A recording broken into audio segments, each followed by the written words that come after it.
How you doing, guys? Welcome back to the channel. So in today's video, I'm back working on the Mini Cooper S and I'm going to be continuing on with the strip down.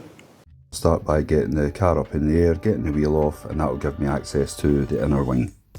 It's just a case of removing all the pull-in tabs and any screws or nuts and bolts that are inside there. And then it's just a case of pulling out the wheel well.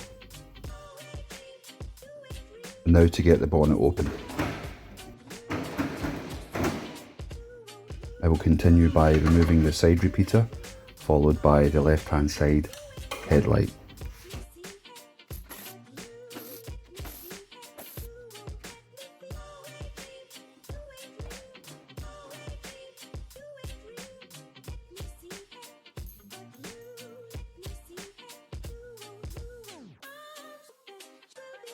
Now the wheel arch flare.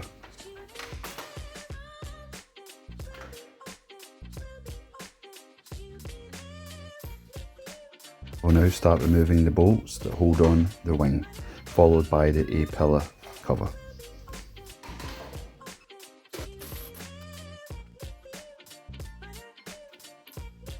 As usual, there's always one bolt that's quite hard to get into, but I seem to manage okay.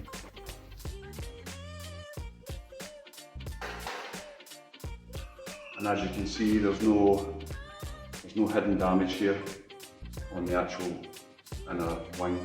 That's good news. Everything looks pretty good. I will now move on to the right hand side headlight.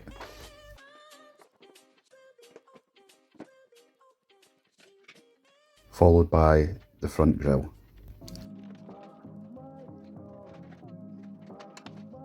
And the bumper comes off pretty easily once you've gained access to all the nuts, bolts and screws that are there.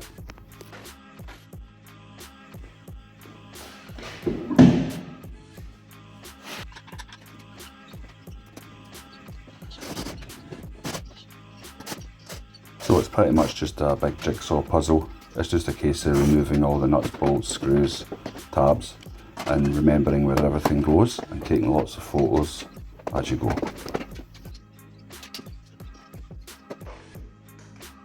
I've got to disconnect the fog lights, the side lights and the ambient air temperature sensor prior to removing the bumper.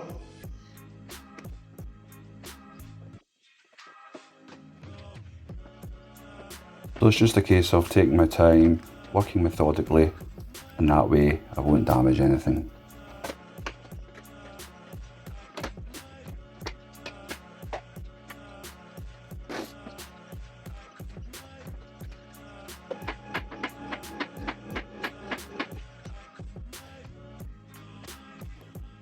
And last but not least, I just have to remove the Torx bolts and also the push-in clips that hold the bottom of the bumper onto the bumper bar.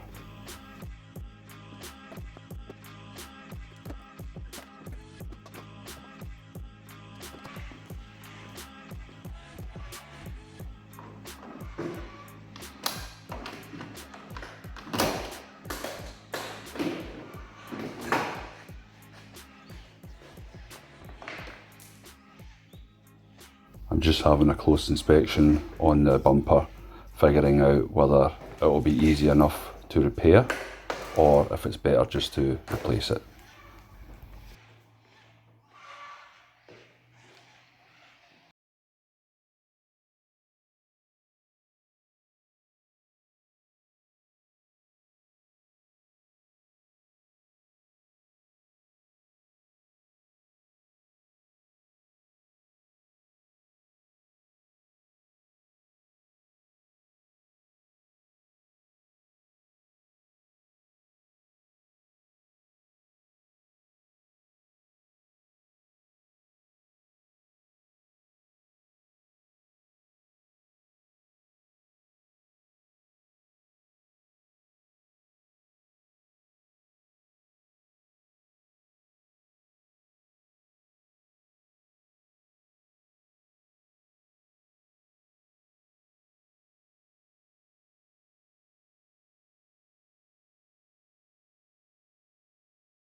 All I need to do now is just remove the spring clips that hold the radiator hoses onto the radiator spigots.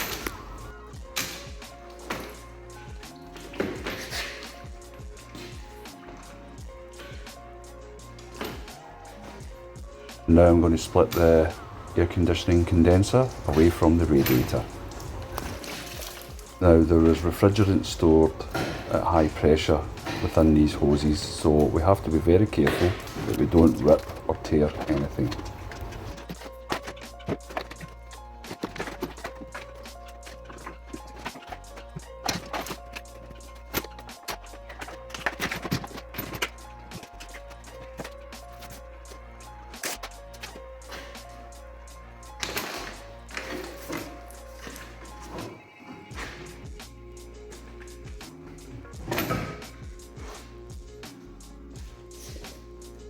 As you can see, there's some damage here to the wiring loom, which does the washer bottle, headlight washers, and also the traction control speed sensor that goes into the hub. So I'm hoping once I open this up, maybe there's a broken cable here, I can solder it and retape it, and then I can get the traction control fault light back off. Also got a little bit of damage here on the chassis leg here, so that'll need to be hit back into place just to straighten that up there. And on the wing here, on the inner fender here, that's just came away, so I'll probably need to file this down and then weld that, hit that back in and then weld that back into position so it's solid. Doesn't look as if there's any damage to the front or the side of the engine or the gearbox. And the strut tower and all that looks pretty good. There's no damage at all on the inner wing here. As I say, this door I'll need to get the hammer and dolly out and hammer that back into position. This little bracket for the wing, that will need to be hit back into position. That's just bent out of place there. The subframe's straight, the knuckle, there's no damage on that either, on the bottom wishbones. As I say, the subframe, there's no damage on that either. So yeah, it's looking pretty good so far. I've got all the front end off the vehicle here. It's just a case of just keep continuing on, keep stripping it down, keep checking for broken parts, and yeah, we'll see how we go. I needed some help, so I decided to get my 16-year-old daughter to give me a hand with the bonnet.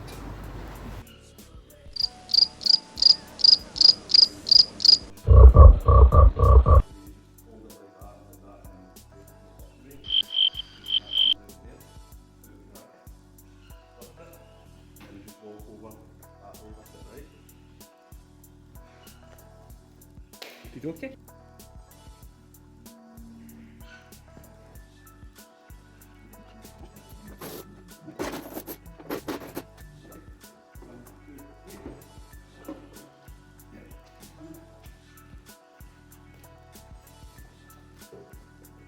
I've had to take the right hand side wheel arch flare, part of the inner flare.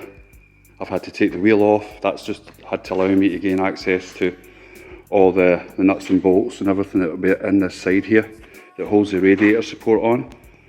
I've also disconnected the radiator, pulled everything apart, left the air conditioning condenser on, that way I don't lose any of the R134A refrigerant.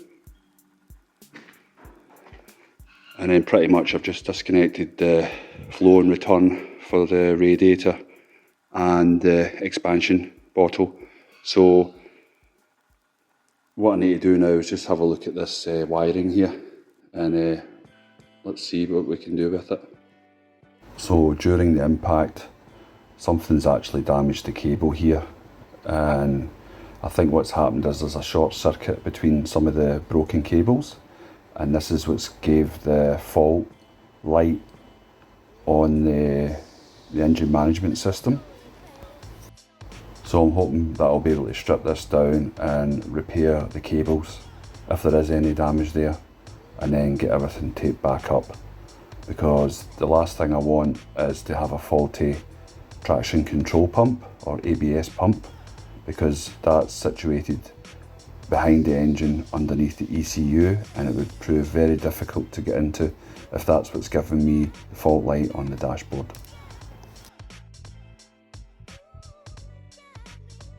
During closer inspection of these cables, I have noticed that some of the copper is showing on 3 or 4 of the cables, and they were indeed, in fact, touching each other.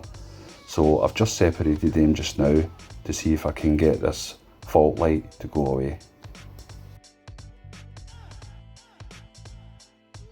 And what I'm going to do now is plug in the OBD reader and scan the ECUs in the car and check for fault codes.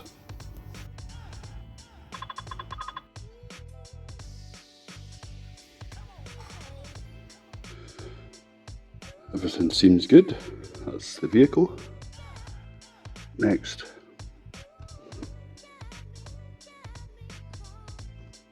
So now we've got our system topology. Now I'll start the scan. And all that's happening here is that the computer is scanning each individual module within the car.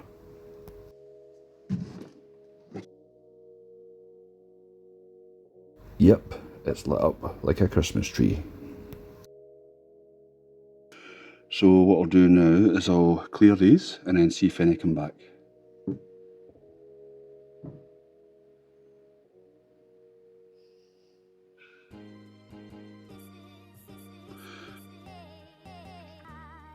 Right, ECM.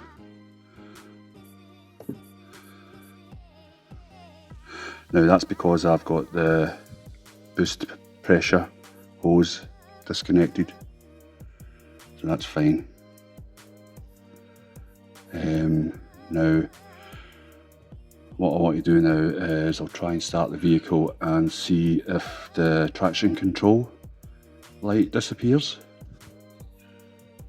There's obviously a fault light on the dash just now because I've got that turbo hose disconnected, but the traction control light has disappeared, so that's good.